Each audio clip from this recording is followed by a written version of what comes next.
Dear students, have a good day and work hard. बेटा कल जो हमने स्टोरी किया है वो आपको ध्यान होगी कि हमने स्टोरी कहाँ तक की है। हमने लास्ट टाइम यहाँ तक किया था कि finally he settle down to sleep on a pile of quilts, कि वो रज़ाई के ढेर पर सो गया। लास्ट में क्विल्ट्स रज़ाई होता है, पाइल ढेर होता है, मतलब ये ग्रुप होता है। तो बेटा ये ग्रिफिन की स्टोरी आप जैसे ये पढ़ रहे हैं आपको ध्यान भी होगा कि ग्रिफिन एक बहुत ही ब्रिलियंट साइंटिस्ट था। उसने ये डिस्कवर कर लिया था कि मनुष्य के शरीर को ट्रांसपेरेंट बनाया जा सकता है। उसके बाद में वो जगह जगह घूम रहा है कुछ एक्टिविटी करते हुए। जैसे अब तक हमने ये किया है कि वो लंदन के स्टोर में उसने क्या किया, तो मेन बात है उसने वहाँ पे शराब पी, मीट खाया, मिठाई खाई और अपने कपड़े पहने और सो गया। और जो रात का टाइम था, जो शॉपकीपर्स थे, उसके जो असिस्टेंट थे, वो ये मान के चलो कि अपने ये घर पे चले गए थे। रात के टाइम में ग्रिफिन वहीं ठहरा। अर्ली मॉर्निंग वो टाइम से नहीं उठ पाया। यदि वो टाइम से उठ जाता तो सब कुछ ठीक ठाक रह जाता, वो बच सकता था। अब वो वहाँ पे वो बाहर से आए हैं और वो अंदर सोया पड़ा है, उसको जाग नहीं आई। तो उसके बाद क्या होता है हम ये देखते हैं इस स्टोरी में। हाँ बेटा यहाँ पर है, if only Griffin had managed to wake up in good time, मतलब to wake up in good time, सही समय पर वो उठ गया होता, all might have been well, तो शायद सब कुछ ठीक ठाक रहता। एज इट वाज, इसका मीनिंग यहाँ पे कहा जाएगा एज इट वाज। और हुआ कैसे वहाँ पे, he did not wake up इन, वो नहीं जागा, until the assistant were already arriving next morning, अगली सुबह जब तक कि असिस्टेंट वहाँ पे काम करने वाले ऑलरेडी अराइविंग पहले ही आ चुके थे, आ रहे थे। ठीक है। वहन हिस्सा एक कपल ऑफ देम, मतलब असिस्टेंट जो दुकान पे काम करना सुबह आते हैं, वो बाहर से दरवाज़ा खोलते हैं, उन्होंने उनमें से एक कपल को देखा। तो उसने क्या किया, इसके बाद वहन हिस्सा एक कपल ऑफ देम अप्रोचिंग, उसकी तरफ आते हुए, ही पैनिक्ड, वो डर गया, एंड बिगेन टू रन, और उसने दौड़ना शुरू कर दिया।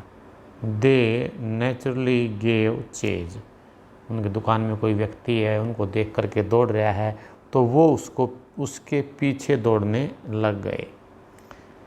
इन the end he was able to escape only by quickly taking off the newly found cloth. In the end, अंत में, he was able to escape, वो कैसे बचा, only by quickly taking off he newly find clothes, उसको जो नए कपड़े मिले थे वहाँ पे उसमें लंदन के स्टोर में, उन्होंने उसको एक एक करके उतार के फेंक दिया, क्योंकि उसको पता था कि जब तक उसकी बॉडी पे शरीर है ना, मतलब ये बॉडी पे क्लॉथ्स हैं, वो दिखाई देगा, क्योंकि वो नहीं, उसके जो क्लॉथ्स हैं वो दिखाई देंगे। So once more he found himself invisible, इस प्रकार वो दोबारा फिर इनविजिबल हो गया। But naked in the chill January air, chill बहुत ठंडी ठिठुरने वाली जनवरी की हवा में वो एक बार फिर अदृश्य था, एंड नेक्ड, और बिना कपड़ों के था। और इस मौसम में बिना कपड़ों के वहाँ रहना बहुत मुश्किल था। वो केवल अदृश्य था, बाकी गर्मी सर्दी का तो उसको एहसास हो ही रहा था। दिस टाइम ही डिसाइडेड, इस बार उसने क्या फैसला किया, क्योंकि दो बार, एक तो वो अपने लैंडलॉर्ड के घर में आग लगा के दौड़ा है, उसके बाद वो लंदन के स्टोर में आ चुका है, वहाँ से भी वो बच चुका है। अब तीसरी बार वो क्या करता है, he decided to try the stock of a theatrical company, drama company के स्टॉक में वो जाने का फैसला करता है, क्योंकि उसके दिमाग में ये है कि अब वहाँ जा कर के मेरा कुछ काम बनेगा। In the hope of finding not only cloth, उसको ये उम्मीद थी कि केवल कपड़े ही नहीं मिलेंगे, but also something that would hide the empty space above his shoulders, बल्कि उसके कंधों के ऊपर का जो एम्प्टी स्पेस, खाली जगह है, उसको भी छुपाएगा। मतलब उसकी जो नोज़ है, क्योंकि उसका वही पार्ट दिखाई देगा जिस पार्ट पे वो कुछ कपड़े पहन लेगा। शर्ट पहन ली तो गर्दन के ऊपर का दिखाई नहीं देगा, ठीक है, और जहाँ तक बाजू है उसके बाद का हाथ दिखाई नहीं देगा। तो इस बार उसने फैसला किया कि अब की बार वो कुछ ऐसा भी लेगा ताकि उसको भागना न पड़े, वो आराम से कहीं निकल के जा सके। तो उसने क्या किया फिर वहाँ पे, shivering with cold, shivering with cold, shiver mean काँपना, विद कोल्ड ठंड से काँपते हुए, he hurried to Drury Lane, Drury Lane market का नाम है, the centre of the theatre world, drama company का एक वो मेन जगह है डरूरी लेन के ऊपर, वहाँ पे वो जा पहुँचा जो लंदन में है। अब वो क्या करेगा, ही सुन फाउंड ए सूटेबल शॉप, एक अच्छी दुकान जो उसको सूट करती है, जो उसको सूट करेगी, वो उसको मिली। He made his way invisible, उसने अपना रास्ता अदृश्य रूप से बनाया। अपस्टेयर्स, ऊपर की सीढ़ियों से, and came out a little letter, थोड़ी देर बाद वो बाहर आया। जो मालिक है, जो उस पर काम करने वाला है, वो बाहर गेट पे बैठा हुआ है। जब वो इनविजिबल होकर के वहाँ को जाता है तो वो उसको देख नहीं पाता है। अंदर जा कर के आराम से उसने क्या किया है, wearing bandages round his forehead, अपने माथे के चारों तरफ उसने पट्टी पहन ली। अब बेटा क्वेश्चन ये बनेगा कि थिएट्रिकल कंपनी में ग्रिफिन दोबारा से विजिबल कैसे बना। तो हम करेंगे, उसने ये कपड़े पहने, लॉन्ग कोट पहना, ये पहना, जो आप अभी देख रहे हैं, आप इन चीज़ को ध्यान रखना। ये यही बात है कि बैंडेजेज राउंड हिज फोरहेड, माथे के ऊपर उसने बैंडेजेज मतलब पट्टियाँ बांध दी ताकि वो दिखाई दे। डार्क ग्लासेस, काले चश्मे पहने। फॉल्स नोज, नकली नाक लगाई। बिग बुशी साइड विस्कर्स, बुशी साइड बहुत बड़ी बड़ी विस्कर्स, मूछे और दाढ़ी उसने लगा ली। एंड ए लार्ज हैट, और उसने एक बहुत बड़ा टोप पहन लिया, ठीक है। To escape without been seen, to escape mean ये बच निकलना, कि अब उसको वहाँ से बच के निकलना है। विदाउट बीइंग सीन, बिना दिखे ही। बिना दिखने का मतलब है कि उसका दिमाग में ये थे कि वो शॉपकीपर से उसने कपड़े तो पहन लिए हैं, वो दिख भी रहा है, अब उससे बाहर कैसे निकले वो, क्योंकि जो गेट के ऊपर व्यक्ति बैठा हुआ है उसके दिमाग में आएगा कि अंदर कोई था ही नहीं, ये व्यक्ति कौन आ गया। तो अब उसको उस व्यक्ति से बिना दिख करके बाहर निकलना है। ही कॉलोजली अटैक्ड द शॉपकीपर, ये वर्ड है बेटा कॉलोजली, मतलब निर्दयता से। अटैक्ड द शॉपकीपर, उसने दुकानदार को अटैक्ड आक्रमण किया। फ्रॉम बिहाइंड, पीछे से, क्योंकि उसका ध्यान तो गली की तरफ में था शॉपकीपर का, तो पीछे से आकर के उसने इसके सिर के ऊपर प्रहार किया। आफ्टर विच, इसके बाद, he robbed him all the money, उसने सारा पैसा लूट लिया। ही कुड फाइंड, जो उसको मिल सकता था। तो बेटा ये एपिसोड आपका हो चुका है कहाँ का, कि थिएट्रिकल कंपनी में क्या किया। आप ध्यान रखेंगे, अब तक दो बातें हैं मेन, कि लंदन के स्टोर में क्या किया, मैं रिपीट करूँगा। वहाँ पे जो ही शॉपकीपर जा चुके थे, उसने वहाँ खाया पिया। यदि मैं आपको सही बताऊँ, उसने मीट खाया है, मिठाई खाई है, शराब लिया है, उसके बाद में गर्म कपड़े पहने हैं और वो सो गया है। सुबह जल्दी उठता नहीं है, शॉपकीपर आ जाते हैं, उनको देख करके वो कपड़े दोबारा से उतार करके भाग जाता है। अगला क्वेश्चन है कि थिएट्रिकल कंपनी में क्या किया, कि वो इनविजिबल बन करके ऊपर की सीढ़ियों में जा पहुंचता है। उसके बाद हम ये लिखेंगे, उसने इस टाइप के कपड़े पहने, bandage around his forehead, false nose, dark glasses, ठीक है, और ये लार्ज हैट उसने ये पहने, और इसके बाद में वो मतलब चला गया है, ठीक है बेटा। आफ्टर विच, नेक्स्ट बेटा अपना क्वेश्चन ये है कि वो वहाँ से उसको मार करके उसके पैसे लूट लिए और वो चल दिया।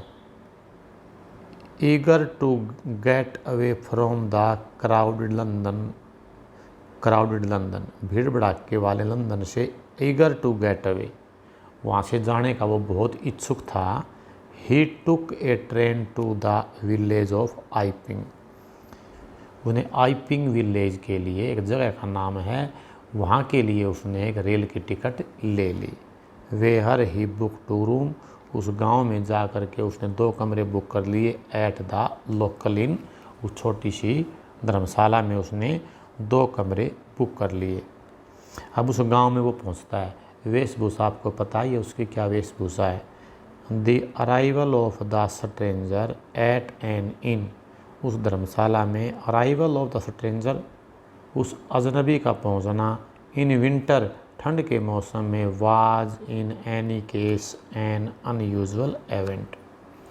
अनयूजुअल एवेंट असामान्य बात थी, क्योंकि उस गांव में घूमने फिरने के लिए पर्यटक केवल गर्मी के मौसम में जाते थे और ये सर्दी के मौसम में जाता है। व्यक्ति एक है, रूम बुक 2 करता है और उसकी वेशभूषा विचित्र है, इसलिए वो सब की चर्चा का विषय बन गया था। आगे पढ़ो। ए stranger of such uncommon appearance, इस प्रकार असामान्य दिखने वाला, अनकॉमन अपीयरेंस, असामान्य दिखाई देने वाला, ए स्ट्रेंजर एक अजनबी, set all tongues wagging, all tongue wagging, सबके लिए चर्चा का विषय बन गया था। सबकी जीभ के ऊपर उसका नाम था। ये हमारे गांव में कैसा व्यक्ति आ गया, इसकी क्या वेशभूषा है। उसकी और भी कुछ हैबिट थी, वो अभी आपको आगे बता रहे हैं। Mrs hello the landlords wife, landlord की जो पत्नी थी उसका नाम मिसिज हॉल था, जिसने उसको ये 2 रूम किराए पे दिए थे। Made every effort to be friendly, उसने उसको मेहमानबाजी करने के लिए, उससे घुलने मिलने के लिए हर कोशिश की। But Griffin had no desire to talk, लेकिन ग्रिफिन की बात करने की कोई इच्छा नहीं थी। एंड टोल्ड हर, उसने क्या कहा, my reason for coming off to Iping, कि मैं इस आइपिंग गाँव में आने के पीछे मेरा क्या रीज़न है। ए डिज़ायर फॉर सॉलिट्यूड, कि मैं अकेला रहना चाहता हूँ, मुझे कोई डिस्टर्ब नहीं करे। I do not wish to be disturbed in my work, मैं नहीं चाहता कि मेरे कार्य में कोई मुझे डिस्टर्ब करे, मेरे वर्क में कोई डिस्टर्ब करे। बिसाइड्स, इसके अलावा, an accident has affected my face, एक दुर्घटना ने मेरे चेहरे को प्रभावित कर दिया। मतलब उसने बहानेबाजी बना दिया, कोई ये क्वेश्चन नहीं करे कि आपका चेहरा यूँ कैसे है क्या है, उसने बोल दिया कि मेरे से बातें मत करो। और उसको क्रोध भी आता था। उसके पीछे रीज़न ये था कि कभी इस टाइम पे आ जाए, कि वो हमेशा इस टाइप के कपड़े पहने होता था, कोई आ जाएगा तो उसकी जो वास्तविकता उसका पता न लग जाए कि ये इस प्रकार से है, अदृश्य बन जाता है, यूँ है। इसके बाद उसने, लैंडलॉर्ड ने क्या सोचा, satisfied that her guest was an eccentric scientist, eccentric अद्वितीय, असाधारण, मीन्स वेरी इंटेलिजेंट, कि उसका जो गेस्ट था वो एक बहुत बड़ा वैज्ञानिक है। And in view of the fact, इसी तथ्य को ध्यान में रखते हुए, that he had paid her in advance, कि उसने तो किराया भी एडवांस में दे दिया है।